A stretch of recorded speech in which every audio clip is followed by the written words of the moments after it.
আপনি একটা পাগল। হুম, তোমার জন্য। দুষ্ট কোথাকার। আমি তোমারই দুষ্ট, শুধু তোমার। ভালোবাসেন আমাকে?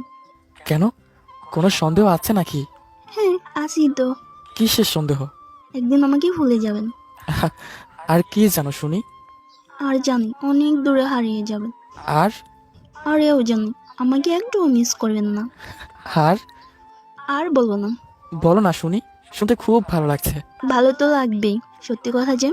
একদম চুপ, এত বেশি বোঝো কেন? রাগ করছেন কেন? হুম। রাগ করিনি, ব্যথা পেয়েছি। দেখি কোথায়। আমার বুকে কান লাগিয়ে দেখো, বেরোটা ব্যথায় কাচ্ছে। কই দেখি তো, হাতটা বাড়ান। শক্ত করে বুকে মাথা রেখে দেখি। এভাবেই বুকে আগলে রাখবো তোমায় সারাটা জীবন। পাগল একটা। পাগলি একটা। গল্পটি অবশ্যই আপনার প্রিয় মানুষের সাথে শেয়ার করবেন।